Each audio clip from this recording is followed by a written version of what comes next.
Hey, this is Oren back with another done deal. We're only going to use first names here today because we're in a secure, undisclosed location in Southern California. This is a nondescript building somewhere south of Los Angeles in which there are 40 or 50 million dollar cars around us. And I'm here with Patrick. We're not going to reveal his last name, as we will not reveal my own last name. So you cannot find us on the internet, only by request. Special request to Cassandra.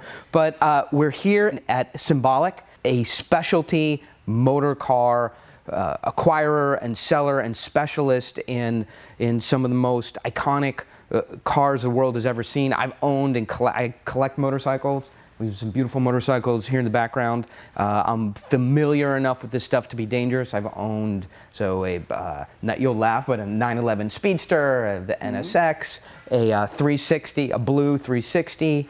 I'm trying to think what, a 68 Grand Sport Corvette, 68 Camaro. So I've, collected some of the iconic pieces over time. But what I've quickly learned is we were just discussing the way that I've found to make $1 million buying and selling cars is to start with $2 million.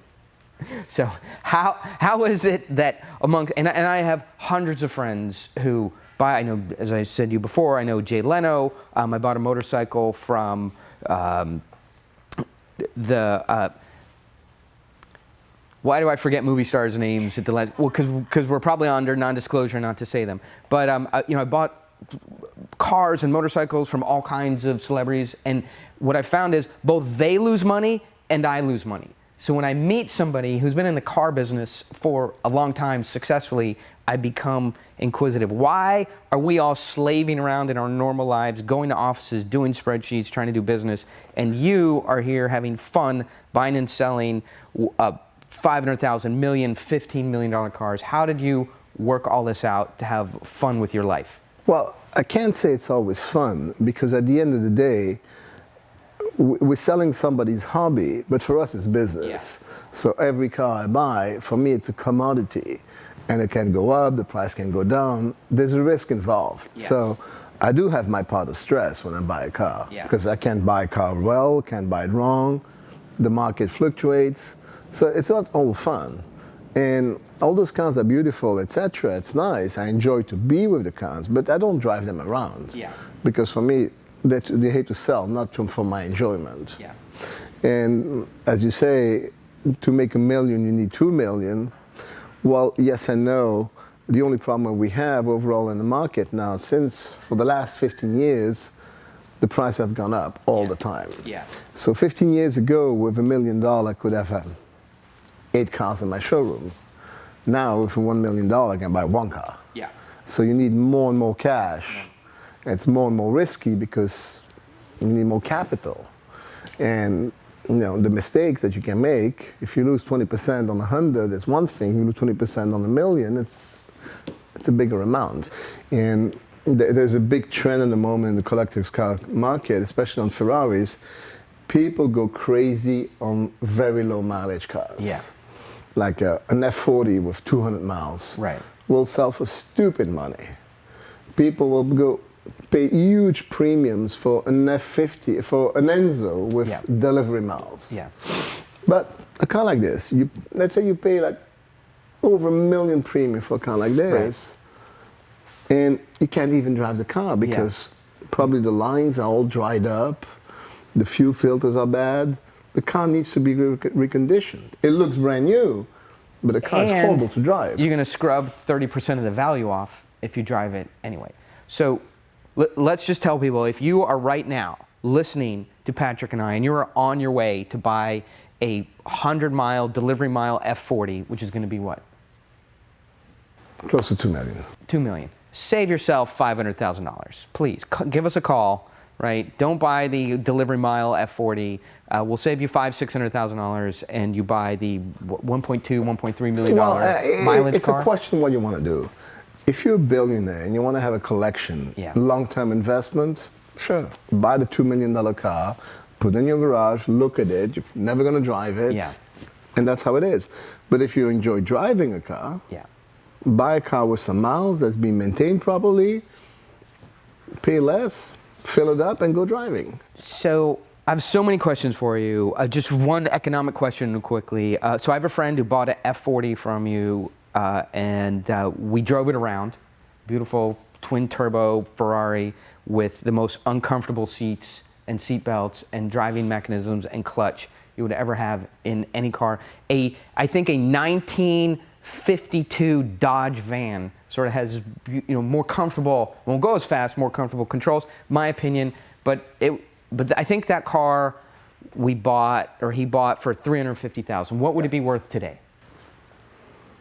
$1.2 million, something. Okay, so good investment. Oh, yeah. Okay, so if we're talking about fun and we're talking about driving, then obviously we got to get into your personal business and at least ask, what are your favorite cars that you have, and what's your driver of choice? And I know what it's like. You can't always get it out, but what's in your collection that you love to drive yourself? Well, yeah, of course, vintage Ferrari is always fun. Which one?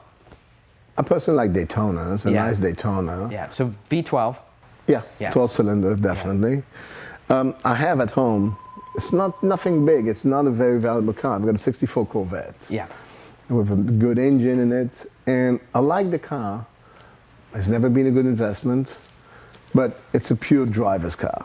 It's got no traction control, no ABS, Yeah.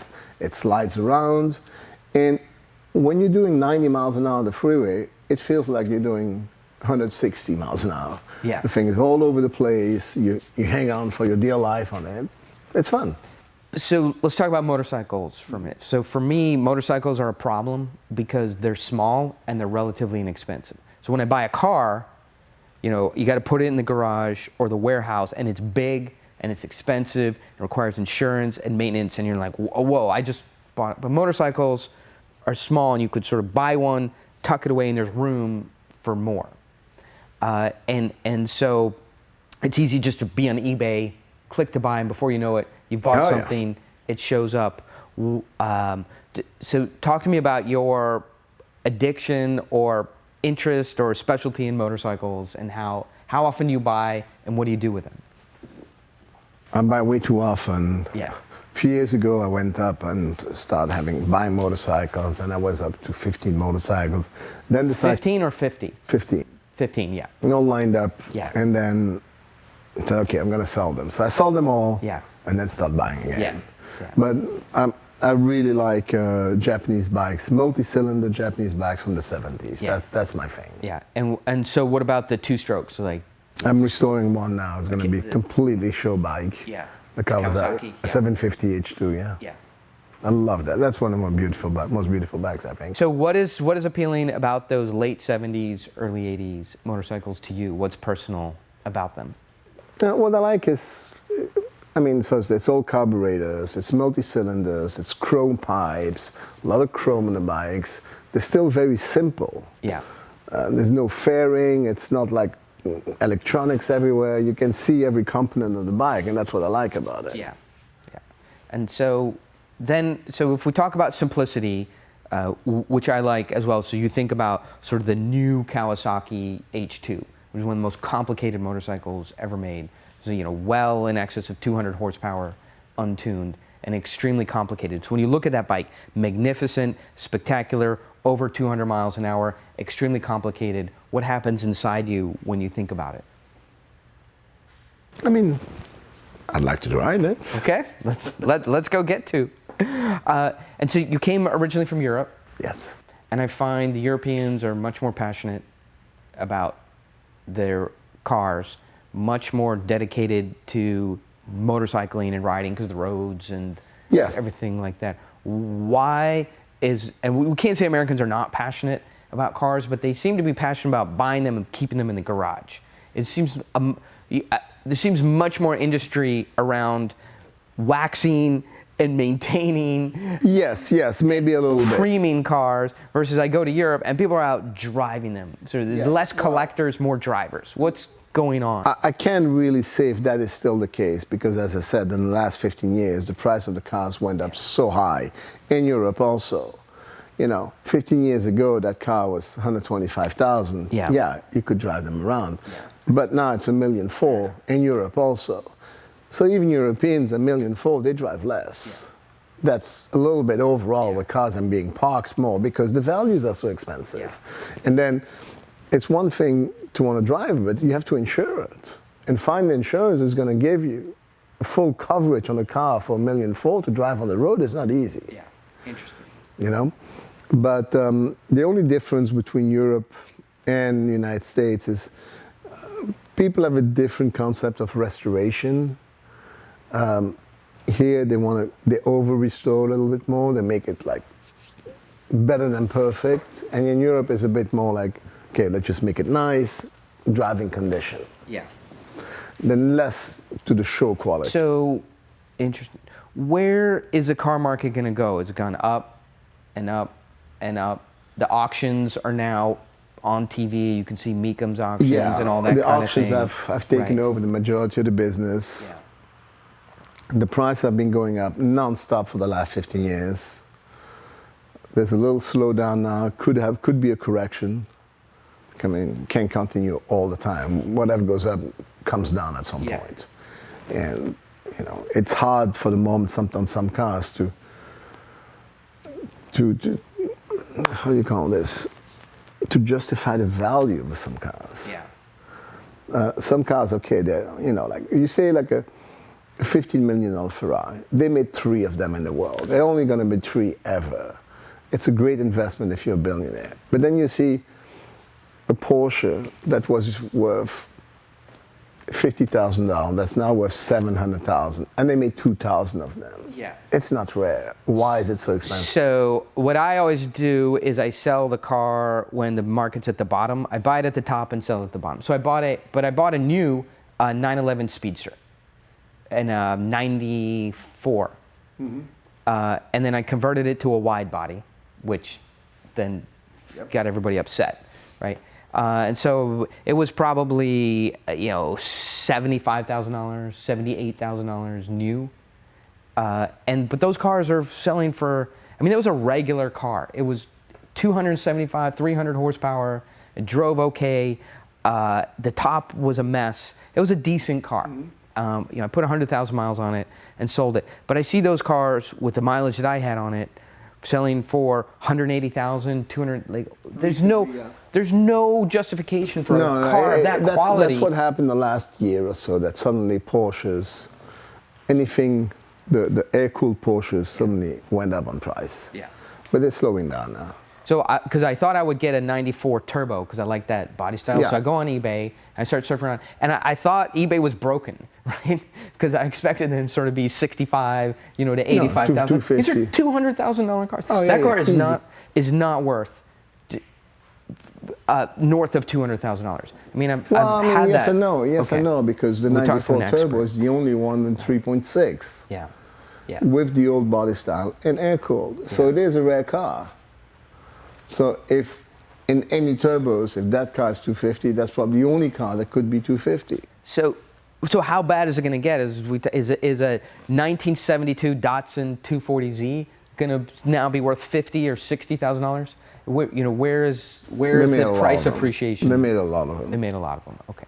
So scarcity does come into effect. Yes, definitely. Where are the hidden? I don't want to get in your business. At least 11 people will watch my show, so this is going to be, on the internet. But where are the hidden gems in just car values in terms of an enjoyable car, affordable, got some historicity to it, some nostalgia, but is likely to have some appreciation? Gee, find you. All right. But it's always for me. A new business. I look at it a different way. I do a lot of business in Japan. I used to live in Japan. I speak Japanese. I go buy cars in Japan. Yeah. And when I know that something is on the uprise here, that's the first thing I'm going to look for before the news gets out. Yeah. So if I see that a model here in the United States is getting in big demand, the price go up, then I go in Japan and buy 4 or 5 cars of those. Got it. before the worst gets out. So then I'm a step ahead, make my profit, and then wait for the next one. Great. That's how it works. Yeah, so that's the car business, the exotic car business. So I wanted to transition to something useful for people out there who, not that this hasn't been useful, but are thinking about buying a car of some merit. What car salespeople are very good, and the cars, I won't say they sell themselves, but they're very enticing. Can we walk around for a minute and take a look at a car? Of course, yeah, absolutely. So if we think about, and how is it that you have 3 560 SL AMGs? This is probably the world's largest supply in one place of this vehicle. How did this happen? That's, for example, something that I think is going to go up. Yeah, okay. Because this is not the regular 560. It's an AMG build, 560 wide body with the 6-liter twin cam 4-valve engine. Amazing car. For Japan, they made 6 cars for Japan. We believe they probably built for the whole world less than 100. Yeah. Less than 100 cars. So I walked in here and I saw that one, and I went over and I looked at it, and I said, "That's very cool." Then I turned around and I thought something was wrong with my vision, because then I saw that one, and I was like, it moved, because I knew there couldn't be 2 in the same place. Yeah. And then I started walking around and I saw that one, and I said the color changed and it moved, because there can't be 3 in the same place. Nobody knows them much. Yeah. Everything's gone up. Like, I mean, the 90s Porsche have been crazy. Yeah. So why not an early AMG? Yeah. I mean, they're really rare cars. Their performance is amazing. So those, because they're very early AMGs, they made so much few cars. If you go for a 2000 AMG, an E55, they made thousands of them. They'll never be collectibles. An SL65, they made thousands of cars. It's a great car, but it'll be very hard to be collectable, because there are just too many cars around. Yeah. Those were hand-built, limited production, and that was before AMG got bought by Mercedes-Benz. I love this car. This is a beautiful car. What range are these going in? Depending on the model, anything from 125 to this one is more expensive because it's like a brand new car. Yeah. And like 150 something. And this is not for use in California? Or it's not for use. You can't register in California, no. Yeah. No. Yeah. Well, if you figure out how to register it, I have a Defender for you to help me register. Well, I mean, you know. Well, let's go over to my question. So this is so it's not a 512. It's a 365 BB. 365 EB. BB. Oh, BB. Sorry, 365 BB, yes. Yep. What price range is this in? 500,000. 500,000, okay. So we have somebody going out and they're looking at a $500,000 car. The car is done properly. In some ways it sells itself. You're a compelling salesperson, but get on the buyer's side for a minute. What should they think about when looking at a car of this merit so they don't make a mistake? How do you, because we see the car shows, right? Mm-hmm. And walk us through how a buyer should approach a vehicle of this merit, assuming the salespeople just want to sell it. First, the first question will be, is it the original color, original interior color? Has it been repainted? If repainted, is it repainted the same color or not? Yeah. Then is it the original engine, matching numbers? So original paint, original engine, original interior, matching numbers. So those are the basics. Yeah. Okay. Then service history. Has the belts been changed? What's the compression on the engine?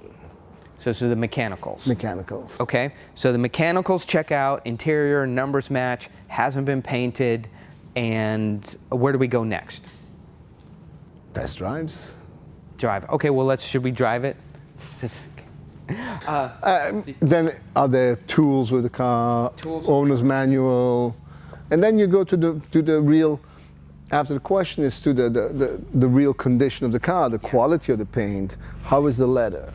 That leather is original, but that's like 40 years old leather, so of course. Yeah, it's beautiful, yeah. It's never been redone. Yeah. Some people like it like this, some people want, no, I want to have a car completely redone. And so things that just can't last 40, 50, 60 years, like window seals and door seals and things like that. They last. You can see this has never been Oh replaced. wow, It's this is original. Yeah. Okay. So paint has some blemishes Yeah. because the car's never been painted. It's got a few imperfections.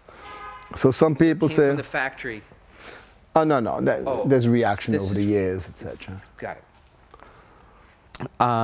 And so then, do you need an expert in the car to help you buy it, or like one of these guys from the TV shows, or if the numbers check out, the salesperson is reputable, the leather and condition, the motor checks out, the belts have been changed. Can you do this on your own, or do you have to hire an expert? No, you don't have to hire an expert. I mean, it all depends. If you go buy a car from a private individual that's in a barn or from eBay, etc., better know what you're doing. But here, if I describe the car and I tell them, this is a matching number car, the engine is original, it'll be in the contract. Yeah. If you show me afterwards, hey, it's not matching, I'll reimburse the sales of the car. Yeah. I mean, I have to stand by my word. I'm a dealer, and I know what I'm doing, or I should know what I'm doing. So if I say it's matching, it's matching. I make the research. Yeah. So really, you find a reputable salesperson and company. You get their information. You validate it on your own, but I mean, we have our it'll be in the team. contract. We have all the data. We have books. We look online. We know people. We research the car when we buy it. We make the history. We know what's been done to the car, basically. Perfect. Okay. Final question. In this room, favorite car and why? Favorite car, I would probably this one. Yeah. I mean, it's very pure 906 with the original engine. The car was delivered new to Japan, raced many, many years in Japan, was restored by the factory.